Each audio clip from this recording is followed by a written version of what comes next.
Hello hello, good morning. কেমন আছো সবাই? তো আজকে আবার সকাল সকাল উঠে চলে যাচ্ছিলাম কলকাতা, ব্যাক টু ওয়ার্ক। আর এবারে যাচ্ছে এই মহারাজ আমার সাথে ঘুমের ঘোরে বানরের মতো হেঁটে হেঁটে যাচ্ছিল। আমার হাতে ছিল ভারী ব্যাগ, তাই চলতে একটু অসুবিধা হচ্ছিল ঠিকই, বাট কি আর করা যাবে। তারপর এই দেখো, কলকাতা যাচ্ছে বলে কি মজা, ওর সবার আগে আগে চলে যাচ্ছে। তারপর ওখান থেকে ভেসেল চড়ে, ট্রেন ধরে, তারপরে আমরা চলে যাই কলকাতা। তারপর ওখান থেকে অটো নিয়ে সোজা রুম। ব্যাগটা ছিল তাই প্রবলেম হচ্ছিল একটু বসতে, বাট তাও আমি ভিডিও করবো, আমার ভিডিও করতে ভালো লাগছিল, করতে তো হবেই, তোমাদেরকে ডেলি ব্লগ যে পোস্ট করছি তোমাদের জন্য। তো তারপরেই দিদি ভাত বেড়ে দিল, আমি তাড়াহুড়ো করে খেয়ে চলে যাচ্ছিলাম, বিকজ আমার ছিল ক্লাস আর একটু কলেজও যেতে হতো আজকে, তাই তাড়াহুড়ো আমি খেয়ে দিয়ে তাড়াতাড়ি বেরিয়ে পড়ি। ওখান থেকে সোজা গেছিলাম ক্লাসে। তার আগে আমি কলেজে ঘুরে এসেছি, কলেজের ওয়ার্কগুলো সব কিছু কমপ্লিট করে এসেছি। ক্লাসে গিয়ে একটু বসেছিলাম, আসছিল আমাদের ফুল প্র্যাকটিস। তো আমার মডেলও এসেছিল না, তো তারপরেও আসার পর আমি আমার ফুল প্র্যাকটিসটা জলদি জলদি শেষ করে নিই, কারণ ভাই এসেছিলো তাড়াতাড়ি ঘরে যেতে হতো।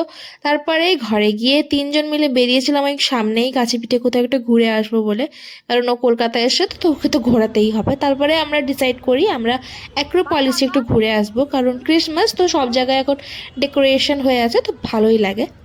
তো আমরা সবাই গেছিলাম অ্যাক্রোপলিসে। ওখান থেকে আমার ফেভারিট প্লেস হচ্ছে মিনি, সো ওখানেই গেছিলাম।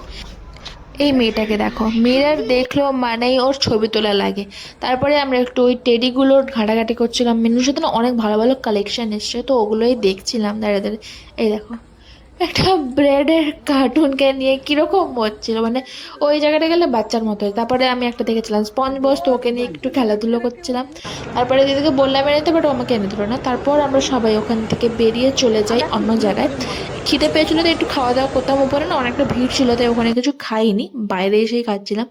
তো অ্যাক্রোপলিসের অপোজিটেই ছিল কিছু স্ট্রিট ফুডের দোকান, তো ওখানে না খাবারগুলো খুব ভালো করে, তাই দিদি বললো চল ওখানে গিয়েই খাই ফাঁকাতে। তো এই যে এই জায়গাগুলো তো মনে হয় তোমরা চেনো, এবার এই কাছাকাছি কারা থাকো তারা একটু বলে দিও যে এই খাবারগুলো কেমন লাগে। আমার তো পার্সোনালি খুব ভালোই লাগে, প্রমোশন করছি না, বাট আমার ভালো লাগে খুব খেতে। তারপরে আমরা ওখান থেকে খাই একটু চা, গরম গরম ঠান্ডা, একটু রাতেরবেলা চা না হলে বলো। তো তারপরে আমরা এখান থেকে একটা পিৎজা অর্ডার করে দিই, আমরা তিনজনের জন্য একটাই অর্ডার করেছিলাম, কারণ তিনজনে না একটা কমপ্লিট করতে পারি না, খুব কম কম খাই। তারপরেই আমাদের চলে আসে অর্ডার, পিৎজার সাথে ফ্রেঞ্চ ফ্রাইস দিয়েছিলো, তাই ওটাই প্রথমে খাচ্ছিলাম। পিৎজাটা দেখো প্রচণ্ড, মানে টেস্ট তো আলাদা ছিলই, তো ডেকোরেশনটাও খুব ভালো ছিল, চিজ ফুল তো ওয়াও ওয়াও মতো ছিল। তো তারপরে ওখানে খাওয়া দাওয়া করে বেরিয়ে এসে দেখতে পাই যে ক্রিসমাসের কিছু ডেকোরেশনের। তারপরে আমরা ওখান থেকে চলে যাই অটোতে করে। তারপর ওখানে অটো থেকে নেমে আমরা আমাদের রাতের ডিনারটা নিয়ে নিই, কারণ আজকে কিছু ঘরে রান্না করতে ইচ্ছে করছিল না, দিদি বললো বাইরে থেকেই নিয়ে নিই। তো আমি বললাম যে ঠিক আছে, তো রুমালি রুটি আর একটা তরকারি নিয়ে নিয়েছিলাম।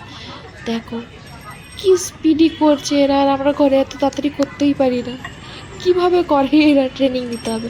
আমরা বসে বসে বোর হচ্ছিলাম, কারণ অনেকটা হাঁটাচলা হয়ে গেছে। তো আমরা যাই বাড়িতে, দেখা হচ্ছে পরের ব্লগে।